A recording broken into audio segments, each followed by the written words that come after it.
자, 희대현하고 녹조형, 오늘도 제가 찐팬 입장에서 진짜 뵙고 싶은 분을 모셨는데요. 자, 일단 먼저 간단하게 소개 부탁드리겠습니다.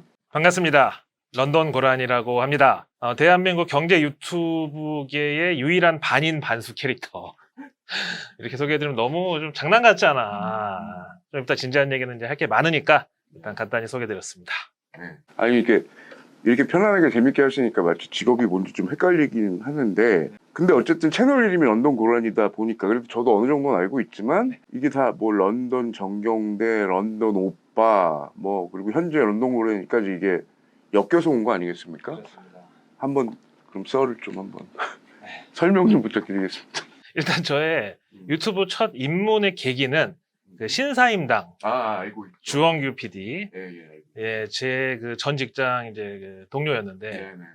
그분이 이제 좀 직장을 여러 군데 옮겨 다니다가 결국 이제 유튜브를 시작했다고 해가지고, 워낙 유명했죠. 그래서 저한테 처음에 형도 유튜브 해야 된다고, 형은 다 유튜브 캐릭터야, 저한테 그러길래, 야, 내가 천박하게 임마 무슨 유튜브야 임마, 내가 그래도 경제방송에 임마 그 편집 전문위원까지 한 사람이 어디 그 상스럽게 말이야. 그 뒤로 2년 뒤에 신사임당 이제 감히 이름도 못 불러요. 이제 그렇지. 회장님 떴지. 됐고, 저는 그때서야 유튜브 이제 시작해가지고 진짜 구독자 0명에서부터 차곡차곡 모아가기 시작했죠. 정말. 그러다가 이제 처음에 신사임당 채널에 제가 출연을 했어요. 거기서 이제 기업 야사 이제 이렇게 썰로 푸는 걸로 일단 인기를 얻은 다음에 거기서 호객행위 바탕으로 이제 제 채널로 유입을 시도하다가 이제 신사임당이 런던 오빠라고 해라, 이제 약간 제 사대주의를 또 눈치채고 런던 전경대도 있고 뭐 오빠 소리 듣기 좋아하는 것 같은데, 그래서 처음엔 런던 오빠로 해가지고 약간 남녀 연애사 이제 이런 쪽으로 가다가 그게 또 장르가 안 맞아요. 그럼 이제 차라리 예능 쪽으로 갈까 하다가 이제 어느 날 팟캐스트 매불쇼라는 데 이제 출연을 했어요. 네. 근데 이제 평소에 제가 뭐 주변 사람들하고 술자리에서 이거 털고 이런 거 뭐 반응이 좋은 건 아는데, 과연 그렇게 그 웃음의 어떤 익스펙테이션이 높은 곳이에요, 거기 굉장히. 그럼요. 거기 가서 털었을 때 과연 반응이 어떨까 해서 처음으로 한번 경제를 가장한 썰로 한번 털어봤는데 반응이 굉장히 뜨거웠어요. 민생경제연구소 안진걸 소장님하고. 그래가지고 그때 처음으로 깨달은 거예요. 미천한 내가 남의 어떤 감정의 변화를 일으켰을 때 그 어떤 쾌감, 그러니까 남을 웃겼을 때 그런 이 성취감, 그러니까 내가 남의 감정을 막 그 움직인 거잖아요. 그렇죠. 거기서 이제 쾌감을 느껴가지고 다시 이제 예능 쪽으로 또 가려고 했는데, 그러다 보니까 이제 예능에 제가 근본이 없잖아요.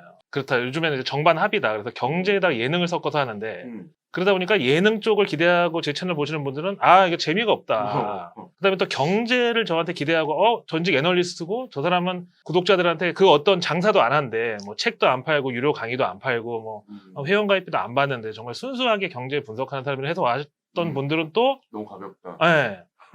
장난치는 것 같아. 못 믿겠어. 막 이렇게 된 거예요.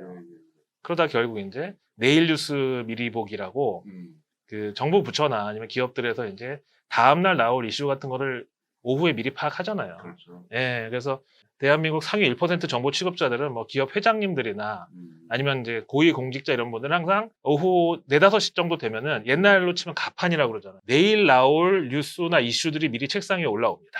근데 이제 그거를 보고 미리 이제 다 파악하고 다음날 뉴스가 막상 떴을 때는 이제 톤만 보는 거죠. 근데 일반 개인 투자자들은 어떠냐면은 하루 종일 MTS, HTS 들여다보고 있다 갑자기 계약 소식 떴어. 아니면 어떤 드라마가 시청률 1위 했대. 그러면 이제 그때 달려들거든요. 하지만 항상 지나고 보면 그때가 제일 고점. 산다라방 머리. 한기범 형님 두피 여드름. 근데 교수님 앞에서 털으려니까 마치 우리 엄마 앞에서 근데 내 위인전기를 너무 좋아. 얘기하는 것 같은데. 그러니까 어떻게 매번 이렇게 똑같은 일이 발생을 하나. 그래서 내일 뉴스를 진행하면서 제가 이제 지난 동학개미 운동 이후에 모든 전문가들이 주식 사라, 돈 복사된다, 은행에 예금하면 돈이 녹는다, 말도 안 되는 진짜 혹세무민의 가스라이팅을 많이 했거든요. 나라도 이제 어떤 쉰들러 리스트 한번 작성해보자. 그래서 이제 시작을 하게 됐죠. 근데 아무튼 저는 뭐 원래 약간 끼도 있으셨고 그건 알겠는데, 그래도 굳이 유튜브나 팟캐스트 아니어도 다시 돌아가도 될 그건데, 이른바 이제 그 미디어 영역판을 한번 바꾸신 거잖아요. 보통 쉽지 않던데? 그래도 그쪽 계셨던 분들 그것도 개인으로. 저는 이제 그동안 솔직히 이제 방송에 대한 욕구가 좀 있어가지고 네네. 진지한 방송, 외신 캐스터 뭐 이제 맞아, 예, 증권 방송 뭐 이제 그런 거 하다가 이제는 아예 유튜브와 예능 쪽으로만 집중하자 그래서 돌아갈 다리를 불살라 버렸어요. 그래서 이제 그 팟캐스트 매블쇼에서 뭐 일명 나는 걸레다.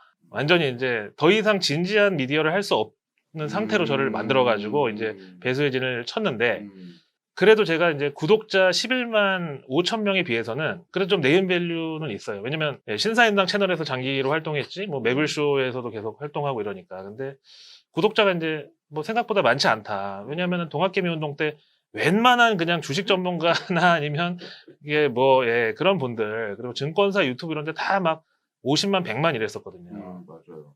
근데 저는 정작 그 종목 추천 흔히 업계에서 얘기하는 약을 안 파니까 사실은 종목을 찍어줘야 되거든요. 심지어 거의 그 차관급 고위 공직자분들 상대로 한 강연을 갔는데 막 설명하니까 벌써 이제 품위가 있어 이분들. 뭐 버블은 위험하지만 하다가 딱 끝났어. 그래 정보 하나만 찍으셔. 그래. 처음 찾는 분이 한 분 오셔가지고 아유 잘 들었습니다 하더니 뭐야 그랬더니 MTS 켜놓은 거야. 주먹 하나 찍었는데 요거. 그런 일이 있었기 때문에 하여튼 저는 이제 흔히 얘기하죠. 주식시장이 어떤 자본주의의 어떤 엔진과도 같다. 근데 그 엔진에 다들 휘발유하고 첨가제만 때려 넣어. 냉각수가 없으면 차가 퍼지거든요. 그러니까 냉각수 역할을 하자. 그러다 보니까 이제 내 유튜브 구독자도 냉각됐고 확장성도 냉각됐고 그렇게 됐습니다. 맞아, 아까 얘기하다 말았다. 런던 오빠에서 런던 고란이 된 건 꼭 얘기를 한번 해주셔야 돼요. 이게 사실은 그 뺑소니 사고에 얽힌 건데 그런 사람들이 다 어떻게 막 이렇게 반응 보이시는데 절대 그런 게 아니라 황당하고 되게 웃긴 얘기거든요. 런던 오빠로 이제 활동하던 당시에 횡단보도를 건너는데 파란불이었어요, 당연히. 근데 차가 저쪽에서 부흥 와요. 뭐 당연히 서겠지. 백주 대낮에 사람 건너는 걸 봤으니까. 근데 그 차가 쭉 와가지고 횡단보도를 들어와서 제 무릎을 탁 치고 저 앞에 가서 섰어요. 그래갖고 제가 아니 이게 뭐냐 보행자 신호에서 항의하러 이제 그쪽으로 걸어가는데 그 자동차 운전기사분이 딱 내리더니 이제 뺑소니라 그랬잖아요. 앞에. 근데 바로 간 것도 아니에요. 일단은 섰어. 그리고 내려가지고 한번 봐. 내 얼굴 이렇게 쓱 보고 자기 차 부딪힌 부위를 한번 딱 보고 이러더니 차 타고 가버리는 거야. 그래서 너무 황당해가지고 경찰서에 갔어요. 그래서 아니 아저씨 이거 뺑소니 맞죠? 그랬더니 그냥 보고 갔다고? 예. 저 얼굴 보고 자기 차 보고 갔다니까요. 그랬더니 그거는 보통 짐승을 쳤을 때 운전자 반응인데 사람을 쳤을 때 그런 경우는 없는데 나한테 너무 그때 수치심을 느껴가지고 제가 이제 팟캐스트 매블쇼 나가가지고 또 고발 차원에서 이런 일이 있습니다. 이래 되겠습니까? 하고 얘기했는데 거기서 야 너는 그래, 런던 고라니로 해라. 댓글에 고란이다. 네. 거기서 이제 그렇죠. 좋다. 런던과 어떤 한국에만 있는 고라니의 결합으로 이렇게 탄생을 했습니다. 절대 이게 슬픈 얘기 아니에요. 보통 뺑소니 때문에 그렇다 그러면 사람들이 웃을 마음의 자세를 버리더라고. 아니 웬만해서 채널에 고란이 들어간 건 게다가 앞에 런던은 안 맞잖아요. 근데 참 대단하다. 진짜. 이게 또 카톡 그 유사 수신 그 리딩방에 보면은 또 카피가 있어요. 고라니 주식 이래가지고 이게 그만큼 영향력 있다는 소리야. 없는 사람도 많거든요. 아니 근데 제가 또 여쭤보고 싶었던 게 더 이상 돌아갈 수 없는 가치관을 한 것 때문에 못 가는 거라고 얘기해 주시긴 했지만 아까 얘기해 주셨던 어떻게 보면 그걸 제도권이라고 해야 되나? 제도권도 그렇고 미디어 쪽도 그렇고 왜 아까 표현에 의하시면은 약간 약을 판다? 뭐 어쨌든 그 찍어주고 하시는 분들에 대한 비판이 사실 좀 날이 선 편이긴 하잖아요. 재밌기는 하시지만 그러면 이제 미디어관이 정말 많이 뭔가 바뀌신 건가요? 아니면 실제 그걸 현장에서 많이 느껴서 이건 정말 아니다 생각하셔가지고 더더욱 그러시는 건지. 사실 이제 이 뉴미디어가 뭐 처음 이제 시작하게 된 거는 뭐 아시다시피 SNS 발달하고 이제 유튜브의 어떤 저변 확대 이게 가장 좀 컸잖아요. 네네. 근데 이제 저는 뭐 기존 레거시 미디어에서 계속 활동을 해오고 당연히 기득권이나 어떤 그 대세에 맞는 그런 뷰를 가지고 일하다가 이제 유튜브를 해보니까 이 세상에는 내가 레거시 미디어의 나로서가 아닌 그냥 그 제 채널로 만날 때 더 많은 분들과 접촉할 수 있다. 그리고 더 많은 걸 공유할 수 있다. 이런 또 생각이 들었고 그다음에 앞에 말씀드린 대로 너무 그 많은 자칭 전문가들한테 이제 가스라이팅 당해가지고 코로나 때 결국 그러다가 지금 다 주식에 물려 계시고 비자발적 가치 투자자로 변신을 했는데 이런 상황에서 내가 쉰들러 리스트 대신 이제 노아의 방주를 만들어 가지고 탈출을 시켜야 되겠다. 근데 그 사람이 너무 많이 탔어요. 그래서 나는 사실 노아의 방주를 끌고 저기 좋은 데로 지중해 같은 데 가가지고 지상 낙원에 가고 싶은데 이제는 약간 사명감 가지고 하게 됐고요. 이제 그럼에도 불구하고 요즘 유튜브 환경을 이제 보다 보면은 알고리즘이 모든 걸 다 결정. 그렇죠. 네. 근데 이 알고리즘도 계속 진화를 해요. 딥러닝을 하면서 처음에는 약간 그 독창적인 컨텐츠나 이런 거에 좀 알고리즘이 많이 그렇죠. 인센티브를 줬다면 지금은 스테디하게 이제 어떤 성실성도 네, 물론 맞아요. 이제 당연히 알고리즘이 좋은 포인트 주지만 사실 이제는 유튜브가 광고 비즈니스잖아요. 아, 그렇죠. 그러다 보니까 이제는 약간 포퓰리즘에 따라서 뭔가 사람들이 조회수가 많이 나오는 거 또 추천해주고 계속 이제 이런 식으로 가니까 이제는 그 대형 MCN들 끼고 기존 연예인분들이 맞아요. 다 유튜브를 시작하니까 더더욱 저 같은 이제 개별 유튜버들은 운신의 폭이 줄어들 수밖에 없고 아니 유튜브 나와가지고 전 남편 전 여친까지 다 터는데 어떻게 안 봐 그거를. 그래서 분석 보고서 보니까 사람 한 명당 유튜브 최장 시청 시간 하루에 8시간. 아니, 물론 이제 켜놓고 이제 뭐 일하시는 분도 계시고 뭐. 맞습니다. 근데 그 8시간 중에서 백종원, 김종국, 뭐 이소라 누나 뭐 이런 분들이 예, 6시간 40분 차지하면은 나머지는 어떡하냐 이거. 그래서 저는 이제 약간 정신승리라고 할 수도 있는데 그래 나는 11만 5천 구독자의 어떤 소수 정예 컨셉으로 가자. 나에게 100만보다 소중한 11만이 있다. 이렇게 생각하고 뭐 조회수도 보통 구독자 대비해서 한 10% 정도 나오면은 이제 조회수 많이 나온다고 하는데 저는 한 30에서 40% 정도 평소에 나오거든요. 그러니까 이제 뭐 그만큼 허수는 없다고 뭐. 아니 그러니까 그 얘기 안 그래도 뒤에 있는 건데 미리 얘기 드리면 라이브를 하면 네. 거의 4천에서 5천 분 정도가 오! 들어와요. 예. 그거 되게 어려운 일인데 음, 좀 고인물 분들인가요? 오래되신 분들도 계시고 그다음에 이제 다른 전문가한테 상처받고 아, 저한테 의탁하러 오시는 분들. 근데 의탁하러 왔다가 제가 상처에다가 아세톤을 부어버려요. 잘못했다. 네. 그래야 다시는 그런 일을 안 당한다. 사실 근데 이 말씀 주신 것좀 듣다 보면 좀 시원한 건 사실이거든요. 그래도 경제 다루시니까 민감하지 않은 수준에서 뭐 항상 얘기하시기 때문에 저는 알고 있지만 사교육비보다 자식한테 주식 사줘라 뭐 동학개미 2차 전지 뭐 이거 할 때 항상 중도 얘기를 많이 하다 보면 어떻게 표현할까요? 그땐 그 열풍이 있으니까 두들겨 많이 맞으셨잖아요. 초친다고. 너같이 부정적인 놈은 그래서 가난한 거라고. 아니, 나한테 가난하다고 할 정도면 어떤 분인지 모르겠는데 하여튼 그래서 이제 욕을 많이 먹는데 결국에 가서는 다 맞았죠. 그렇죠. 근데 하지만 그렇게 떨어지는 거 맞춘 사람은 별로 사람들이 그래서 이제 금융권에 그런 얘기가 있어요. 긍정론자는 돈을 벌고 예, 비관론자는 명예를 얻는다고. 근데 저는 이제 둘 다 잃었습니다. 명예는 얻어야지. 없어 그런 거.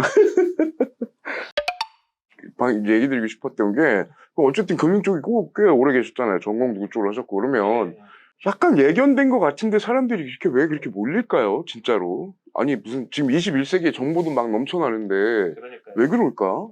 우리 교수님도 아시겠지만 예전에 우리 그 IT 버블 뭐 새로운 기술 뭐 이럴 때 그때 그 버블이 촉발된 거는 초고속 인터넷 보급 예, 이것 때문에 우리도 개인들도 기관이나 아니면 뭐 정부에서만 볼 수 있었던 정보를 실시간으로 공유를 할 수 있다. 이제 이걸 가지고 자신감이 충전돼 가지고 주식시장에 나섰다가 박살났고 그다음에 이제 코로나 때 워낙 제로 금리까지 이제 금리가 막 미국에서 떨어지고 우리도 예금 금리가 세금 제외하면은 1.9%. 예. 그러다가 이제 코로나 한창 때는 더 떨어져 가지고 아예 0%대까지 예금 금리가 갔으니까 그때 이제 여의도의 그 장사치들이 은행에 예금하면 돈이 녹는다. 아니 뭐 포항제철이야 은행이 왜 녹아? 그다음에 별 말도 안 되는 거 가지고 사람들이 이제 부추기기 시작하는데 처음에는 일단 워낙 코로나 초창기에 주식이 폭락한 상태에서 사람들이 다 들어가다 보니까 그때는 다 같이 올랐어요. 근데 중간에 나올 시점을 못 잡게 계속 그 전문가들이 가스라이팅을 해대는데 진짜 저는 제가 애널리스트로서 아니 저건 진짜 선을 넘어도 너무 넘는 거 아닌가 이런 정도로까지 계속 가더라고요. 뭐 예를 들면 집 살 돈으로 월세 살면서 나머지 돈으로 주식해라. 그 다음에 자녀들한테 사교육 시키지 말고 주식 사줘라. 그다음에 명품이나 커피 사지 말고 그 돈으로 커피 회사 주식, 명품 회사 주식을 사라. 우리 일상에 있는 그런 거. 말도 안 되는. 그러면 다 그렇게 하면은 커피 회사, 명품 회사 매출은 어디서 나오죠? 그럼 그러니까. 다 아무도 안 사고 거기다가 자녀 사교육비를 주식으로 사주라고? 말도 안 되는 거예요. 그런 말하는 사람들은 다 자기 자식들 미국에서 사교육 시키고 미국의 사립학교 보딩스쿨에서 다 명문 학교 보냈습니다. 다 부동산 집 하나씩 해줬고. 근데 교수님 아시겠지만 아니 난 이렇게 학생분들이랑 맨날 가까이 계신 분들한테 얘기를 들어보면은 그게 얼마나 허무맹랑한 소리인지 더 잘할 수가 있는 게 대한민국에서 일단 경제적 자유를 달성하기 위해서 제일 좋은 방법은 시드머니 빨리 만드는 거. 그 시드머니 빨리 만드는 방법은 고소득자 되는 거잖아요. 직장 생활에서 좋은 연봉 받고 아니면 뭐 전문직에 종사하게 되면 시드머니 빨리 모을 수 있잖아요. 그러면 사교육을 안 하고는 어떻게 대한민국에서 그런 그 직업을 얻을 수가 있냐. 그러면 사교육을 안 시키고 그 대신에 이제 어렸을 때 주식을 사줬다고 치자고요. 근데 그 전문가들이 맨날 얘기합니다. 우리 생활에 늘 가까이 있는 그런 기업에 투자하면 실패가 없다. 그리고 독보적인 어떤 기술 지위에 있는 회사에 투자하면은 항상 수익이 날 수밖에 없다. 이런 얘기 하죠. 예를 들어서 내 자식한테 너 사교육 필요 없어.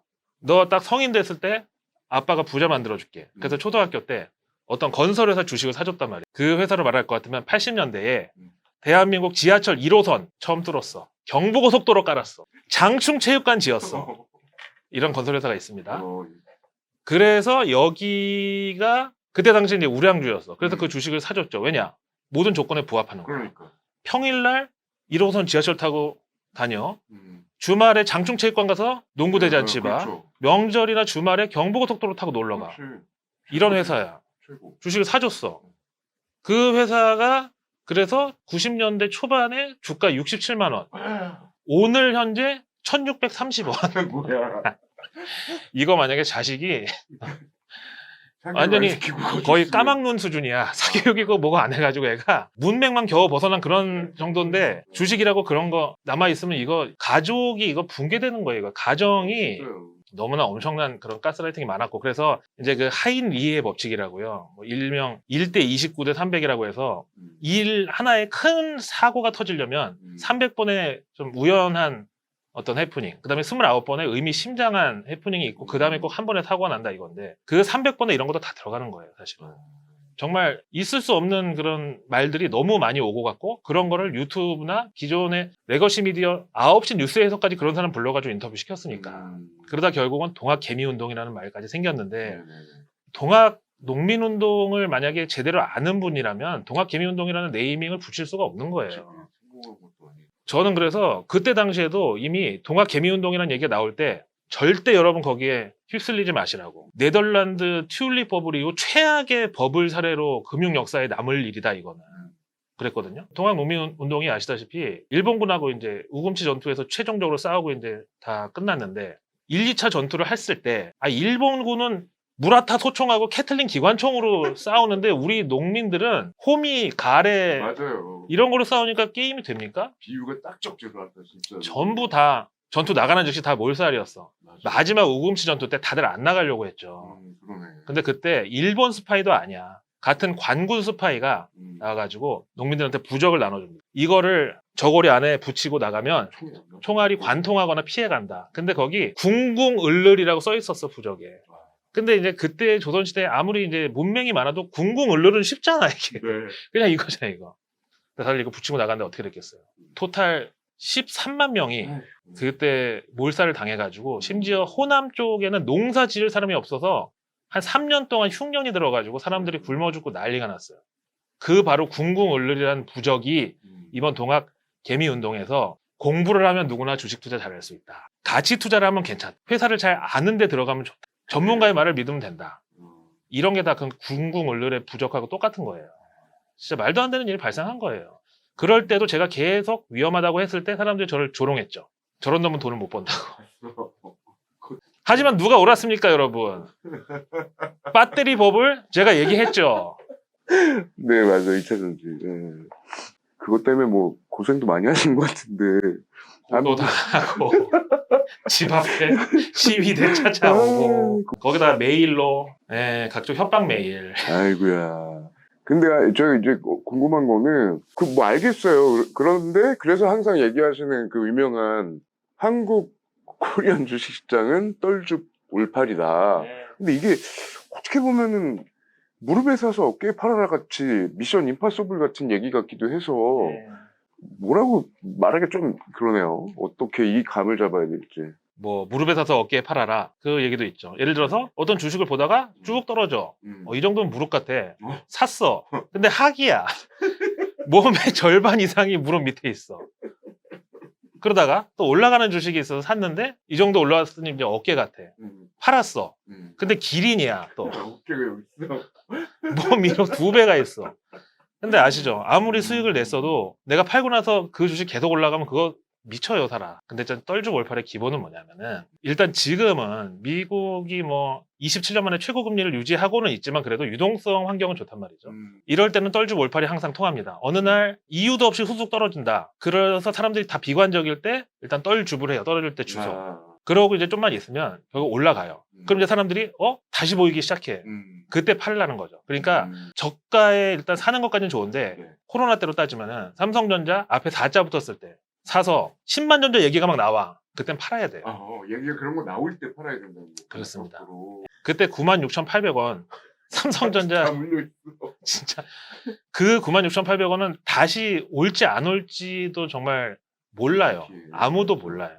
심지어 거기 이건희 회장님 일가가 상속세 내려고 이제 주식 파는 가격이 다 7만 원 초반대잖아요. 그분들이 맞아요. 10만 전자 다시 올 것 같으면 어떻게든지 주식담보대출 받아가지고 버티지. 왜 팔겠어? 그 사람들보다 돈이 더 아까운 사람이 어디 있겠어요? 삼성전자에 대해서. 그렇잖아요. 그런데도 불구하고 이 좋은 정보를 주시는데 경제 쪽이 아니더라도 솔직히 지식이나 정보 전달하는 직업군들은 뭐 의도를 했든 안 했든 그 지식이나 정보 자체로는 비즈니스가 안 되니까 뭐 강연, 뭐 책 출판, 뭘 팔죠? 뭘 팔잖아요. 근데 그거를 안 하신다라는 게 어떻게 보면 약간 신조처럼 하고 계셔서 우리 보는 사람은 좋지만 근데 조회수 광고도 뻔하고 라이브 할 때 이른바 콘텐츠 제작 지원비라는 형태로 해주시는 분들도 있지만 이제 어쨌든 자본주의에서 정보를 전달하는 이 자본주의라는 기본판이 있으니까 수익화 자체를 무시할 수는 없잖아요. 그런 생각도 했어요. 이게 또 사람이 본전 생각이라고 해서 뭔가 내가 돈을 주고 받은 정보는 왠지 더 값어치 있게 느끼거든요. 그냥 길에 가다가 전봇대에 써 있는 길에 가다가 예를 들어 삼성전자 써 있어. 이거 사고 싶지 않거든. 그렇지. 그래서 저도 유료화를 해볼까. 심지어 가끔 이제 메일이 옵니다. 그래서 저한테 아까 내가 슈퍼챗 얼마 썼던 사람인데 이거 진짜? 멤버십으로 하쇼. 모든 불특정 다수를 상대로 하는 네일 뉴스 정보는 값어치가 없어 보인다. 유료 회원화 하시오. 그러면 내가 더 많이 후원도 하고 더 잘 될 것이오 라고 해도 그럴 때마다 마지막에 저한테 딱 드는 생각이 뭐냐면 네일 뉴스의 구성 취지가요. 상위 1% 정보 취급자들만 독점해온 정보를 우리도 알아야 된다. 맞아요. 그래야 적어도 매일 아침 9시에 주식시장 출발하는데 스타팅 포인트라도 같아야지 1%가 막 스파이크 좋은 거 신고 막 건강보조제 많이 먹고 해가지고 막 스태미너까지는 우리가 어쩔 수 없다 치지만 맞습니다. 그래도 스타트 포인트는 같아야 이게 페어하지 않나. 근데 정보 민주화의 그런 취지를 제가 해놓고 돈을 받는다. 정보 유료화하고 민주화가 이게 어떻게 같이 갈 수 있는 개념이라고 생각하세요? 아니 알고는 있지만 물론 이제 제가 채널을 보면 런노고라니님은 뭔가 좀 집안도 좋고 괜찮고 뭘 깔고 있는 느낌은 드는데 그래도 이게 계속 이 상태를 유지할 수는 없지 않습니까? 이거 말고 다른 비즈니스가 있으신가요? 뭐 이거 말고는 없고요. 그러니까. 제가 뭐 이제 방송에서 가끔 얘기하지만 저희 할아버지 옛날에 네. 서울법대 나오셨구만. 네네네네. 부자가 망해도 뭐 3대 간다고 하는데 제가 3대째거든요. 지금 딱 걸려 있는데. 그걸 이제 유튜브로 잘 그거 하고 계신 거군요. 일단 저는 여기서 제가 진정성으로 인정받는 게 저한테는 더 좋고 그래서 사실은 뭐 솔직히 이제 국회 진출에 대한 좀 생각이 있어가지고 그랬구나. 한번 저한테 그럼 국회 공청회에서 오퍼가 온 적이 있었어요. 그래서 제가 그때 당시 이제 초과이익 환수제가 이슈였거든요. 뭐 흔히 얘기하는 은행, 정유사 이제 흔히 얘기를 하죠. 왜냐면 미국에서 기준금리 올려가지고 금리 올라가서 예대마진이 더 많이 벌린 거. 그다음에 우리나라 석유 한 방울도 안 나고 뭐 천연자원이라고는 뭐가 있어요. 그냥 산등성이 칡뿌리밖에 없는 나라에서 어느 날 유가가 올라가는 것도 다 사실은 해외 이슈고 우리나라 기업들이 영향을 미치는 영역이 아닌데 맞아. 그렇게 됨으로써 초과 이익이 생긴다. 그걸 이제 환수하자는 건데 저는 그때 초과 이익 환수 대상은 은행 정유사가 아니라 증권사 그리고 몇 프로 이런 그 주식 유튜브 채널 같은 데 있죠. 그런데 초과 이익 환수를 해야 된다. 왜냐하면 동학개미운동 때 다 같이 주식에 달려들었다가 거의 2년 동안 외국인은 단 한 주도 한국 주식 안 샀어요. 계속 팔기만 했고 그거를 다 개인들끼리 잡아 돌리다가 결국은 전부 배가 터져가지고 그렇게 됐는데 결국 그 상황에서도 증권사, 주식 유튜브는 사상 최고 이익을 벌어들였습니다. 그런 얘기 있잖아요. 골드러시 때 금광이 아니라 곡괭이하고 청바지 안티프라민 장사가 돈을 번다고. 맞습니다. 금광은 팠어요. 꽝일 수도 있잖아. 그러면 안 나올 수도 있잖아. 맞습니다. 근데 일단 팔려면은 곡괭이, 청바지, 안티프라민은 이제 팔려야 되니까. 그래서 많은 동학 개미 뭐 우리 개인 투자자분들이 삼성전자 소액주주만 700만인데 다른 데까지 다 하면 얼마나 하겠어요. 그런 분들이 다 거의 대부분 손실 입고 물려 있는데 증권사는 중간에 수수료 그리고 주식이 떨어질 때는 또 주식담보대출 빌려주고 이자 받고 그러다 더 떨어지면 증거금 빨리 채워넣어 안 채워놓으면 호가로 팔아가지고 청산시키고 강제로 그렇게 해서 번 돈이야말로 초과 이익이 아니냐. 그리고 어떻게 구글 모에서 알파벳 계열사로 있는 유튜브도 상장을 안 했는데 몇 프로라는 개별 채널이 상장을 한다는 게 이게 있을 수가 있는 일이냐. 또 거기다가 아까 얘기한 증권사 애널리스트 입장으로서 그러니까요. 업자로서 선을 넘었다고 또 느낀 건 뭐냐면 동학개미운동 때 편의점 도시락에까지 증권사에서 판촉을 하는데 거기다가 딱 붙여놓고 스마트폰에다가 주식 어플 깔면 주식 한 주 얼마? 무료로 드립니다. 맞아, 그랬어. 그것도 되게 좋은 주식 막 미국 애플 막 이런 거 있잖아. 물론 이제 편의점 도시락을 좋아하시는 분도 있겠지만 일단 편의점 도시락을 사 먹는 분들은 대부분 어떤 근로소득 의존도 비중이 높은 분들일 거잖아요. 사실 그런 사람들한테까지 스마트폰에 주식 어플 깔게 해서 주식 하나 준 다음에 그걸 중독시키려고 그것도 중소형사도 아닌 대한민국 대표 대형 증권사들이 다 그런 짓거리를 했어요. 미국은요. 제일 네임밸류 있는 JP 모간, 골드만삭스, 찰스 슈왑 이런 데는 적어도 진입장벽을 이만큼 높여놓고 개인들한테 여기는 그 위험한 판이니까 오지 마시오. 개별적으로 알아서 전업으로 주식 투자하고 싶으면 온라인 증권사 같은 데 가시오. 정말 부자야. 근데 주식 투자를 꼭 하고 싶대. 그러면 신탁을 끼고 들어오셔. 간접 투자로. 우리나라처럼 막 트로트 가사 바꿔가지고 TV에다가 막 증권사 광고하고 편의점 도시락에 뭐에 뭐 이렇게까지 했으니 그거야말로 초과 이익이다 환수하자. 제 그 나름 원고를 만들어가지고 이제 그 국회 공청회 그 주최 측에다 보냈죠. 그동안 즐거웠다고. 좋아할 수가 없는 표로서는 좋아하지 않은 내용이지 다들. 거기 누가 후원하고 그렇지. 누가 그 다 행사 자체가 증권사나 이런 데서 후원할 텐데. 그러니까.